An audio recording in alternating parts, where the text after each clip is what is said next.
Emmanuel সবাইকে আমাদের আজকের বাইবেলের অংশ আদি পুস্তক 30 অধ্যায় 25 থেকে 43 পদ। এই অংশ থেকে আমরা যাকব এবং তার মামা লাবনের জীবনে একটি ঘটনা দেখি।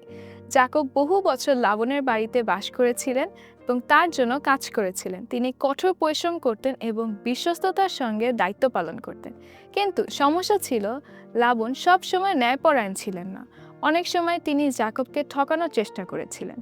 তবু একটি আশ্চর্যের বিষয় আমরা দেখি, লাবন নিজেই স্বীকার করেছিলেন যে যাকবের কারণে প্রভু তাকে আশীর্বাদ করেছে।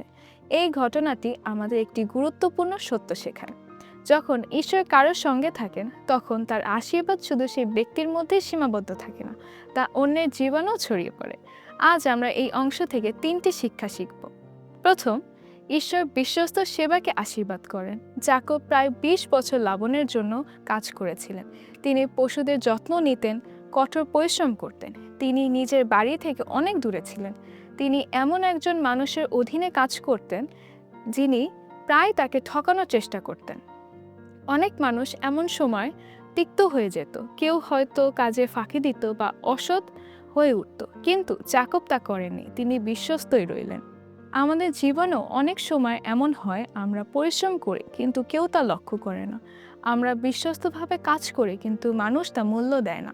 কিন্তু বাইবেল আমাদের মনে করিয়ে দেয়, মানুষ যা দেখে না ঈশ্বর তা দেখেন। মানুষ আমাদের বিশ্বস্ততাকে ভুলে যেতে পারে, কিন্তু ঈশ্বর কখনো তা ভুলে যান না। যাকবের আশীর্বাদ একদিনে আসেনি, কিন্তু ঈশ্বর নীরবে তার জীবনে কাজ করেছিলেন।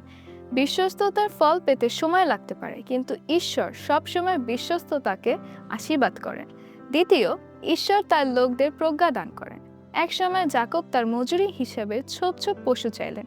লাবন ভেবেছিলেন এতে যাকবের লাভ হবে না, তাই তিনি রাজি হলেন। কিন্তু ঈশ্বরের প্রজ্ঞায় যাকবের পশু অনেক বৃদ্ধি পেল। এটি আমাদের শিখায়, সত্যিকারের জ্ঞান ও প্রজ্ঞা ঈশ্বরের কাছ থেকেই আসে। যখন আমরা আমাদের কাজে, পড়াশোনা, সিদ্ধান্ত এবং সেবার মধ্যে ঈশ্বরের উপর ভরসা রাখি, তখন ঈশ্বর আমাদের এমনভাবে পথ দেখাতে পারেন যা আমরা কখনো কল্পনাও করিনি। তৃতীয়, মানুষ অন্যায় করলেও ঈশ্বর আশীর্বাদ করতে পারেন। লাবন ছিলেন অসৎ এবং স্বার্থপর, তবুও ঈশ্বর তাকে আশীর্বাদ করেছিলেন। এটি আমাদের একটি গভীর সত্য শেখায়। আমাদের আশীর্বাদ মানুষের ন্যায়পরায়ণতার উপর নির্ভর করে না, এটি ঈশ্বরের বিশ্বস্ততার উপর নির্ভর করে।